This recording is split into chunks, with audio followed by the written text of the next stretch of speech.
एक दिन रानो चिड़िया को किसी जरूरी काम से बाहर जाना पड़ा।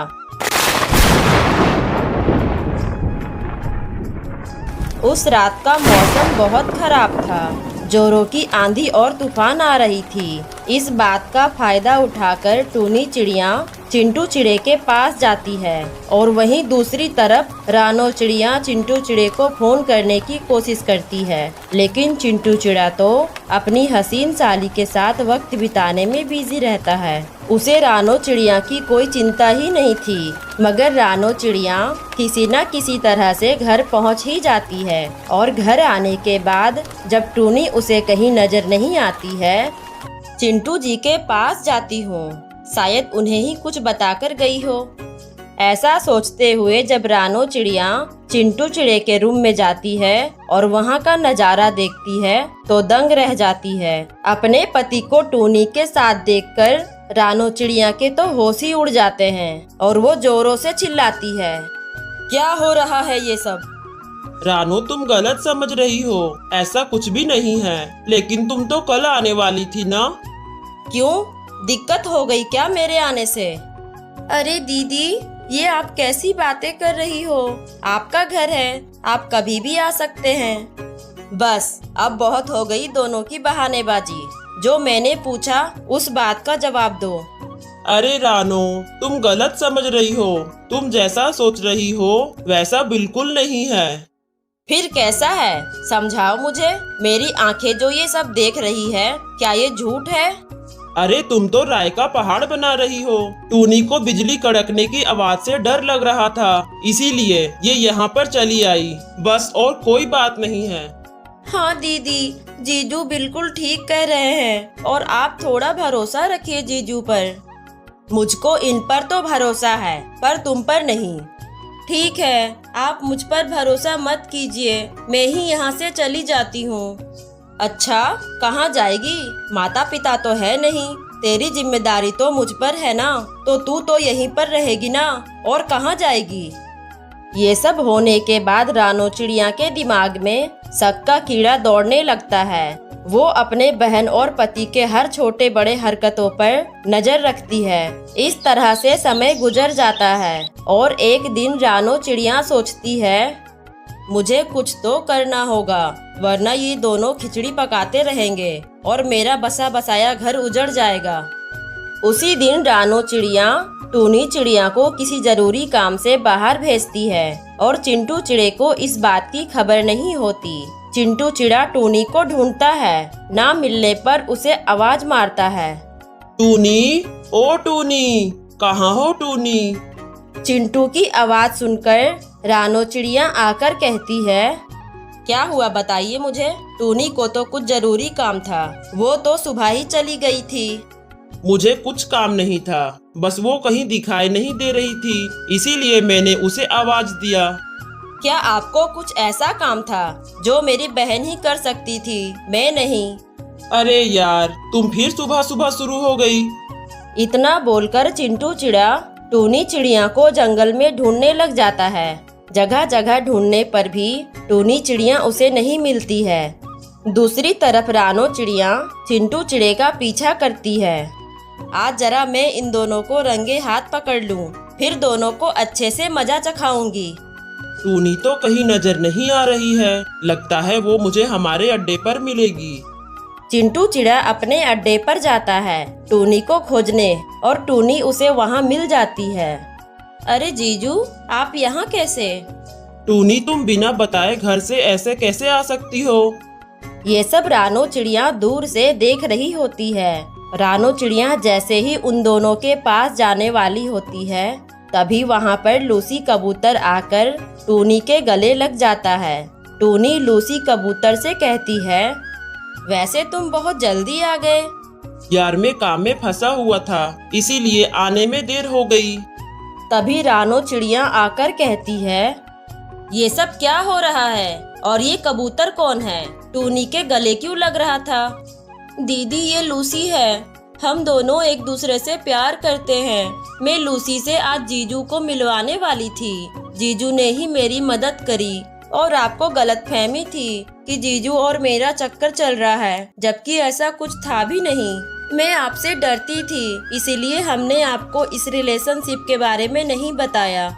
हाँ रानो, टूनी बिल्कुल सही कह रही है। टूनी मुझसे अकेले में इसीलिए मिलती थी ताकि तुम्हें लूसी और टूनी के बारे में पता ना चले। सारी बातें सुनकर रानो को उसकी गलती का एहसास हो जाता है और वो सभी से माफी मांगती है और रानो चिड़िया टूनी और लूसी की शादी करवा देती है। फिर दोनों अपने अपने पतियों के साथ अपने अपने शादीशुदा जिंदगी में खुश रहने लगती है। क्या हुआ बहन, तू इतनी उदास क्यों लग रही है? आज मेरा जन्मदिन है और किसी ने मुझे विश नहीं किया और ना किसी ने गिफ्ट दिया। बताओ क्या चाहिए तुम्हें? मुझे गिफ्ट में लाइक और सब्सक्राइब चाहिए। ये लोग बस वीडियो देखकर चले जाते हैं और ना लाइक करते हैं और ना सब्सक्राइब। हाँ, बात तो तू सही कह रही है। दोस्तों, आज टूनी का जन्मदिन है। आज इसके जन्मदिन पर प्लीज लाइक और सब्सक्राइब कर दो। धन्यवाद। फिर टूनी चिड़िया खूब मेहनत और लगन से अपना घर तैयार करना शुरू कर देती है। ऐसे ही 2 दिन बीत जाते हैं। सभी पक्षियों ने अपने अपने घर बना लिए होते हैं। बस सब पक्षियों को अपने अपने घरों में रंग करना था, जिससे सभी पक्षियों के घर सुंदर दिख सके। टूनी चिड़िया ने भी अपना घर बना लिया था और टूनी चिड़िया को भी अपने घर में रंग करना था।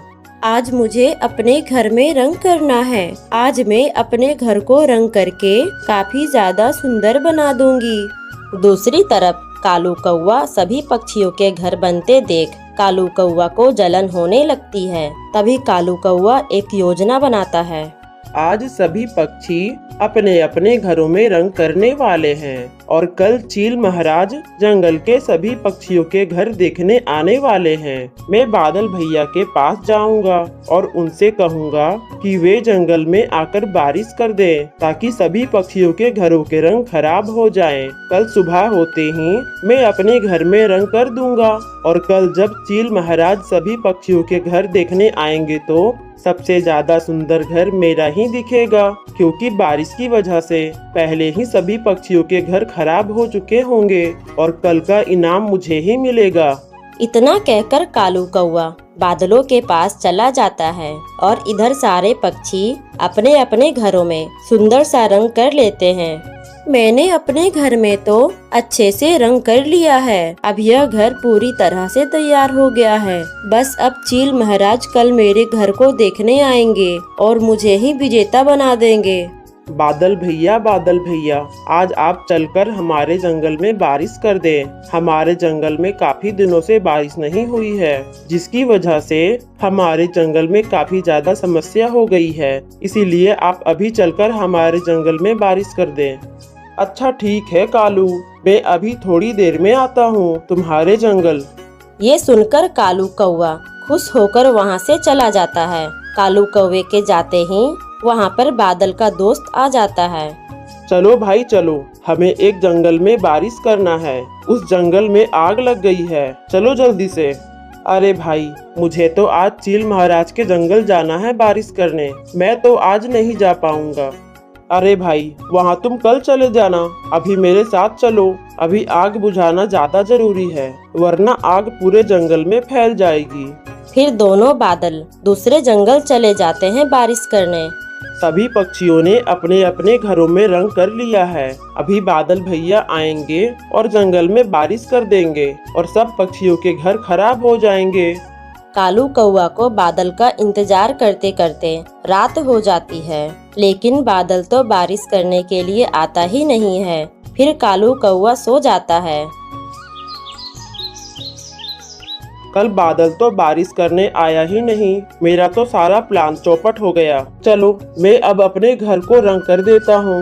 वैसे भी चील महाराज आज दोपहर में सभी पक्षियों के घर देखने आने वाले हैं। मैं अभी जाकर अपने घर को रंग कर देता हूँ। कुछ देर में कालू कौवा भी अपने घर में रंग कर लेता है और अब कालू कौवा का घर भी सुंदर दिख रहा था। चलो भाई, आज मुझे चील महाराज के जंगल जाकर बारिश करनी है। कुछ ही देर के बाद चील महाराज के जंगल में बारिश होना शुरू हो जाती है। बाप रे बाप, कल तो बारिश हुई नहीं और आज देखो कितनी तेज बारिश हो रही है।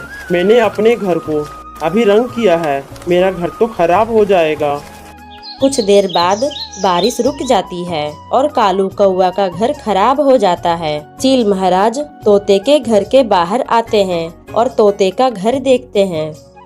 तुमने अपने घर को बहुत अच्छे से सजाया है। अब मैं जाकर और भी पक्षियों का घर देखता हूँ। इस तरह से चील महाराज जंगल के एक एक पक्षियों का घर देखते हैं। फिर कालू कौआ के घर के बाहर भी जाते हैं। चील महाराज को कालू कौआ का घर बहुत ही गंदा दिखता है। ये क्या कालू कौआ, तुमने अपने घर को रंग नहीं किया? तुम्हारा घर कितना ज्यादा बुरा दिख रहा है। मुझे तुम्हारा घर बिल्कुल भी पसंद नहीं आया। अब बस टूनी चिड़िया बची है। अब टूनी चिड़िया का घर जाकर देखना है।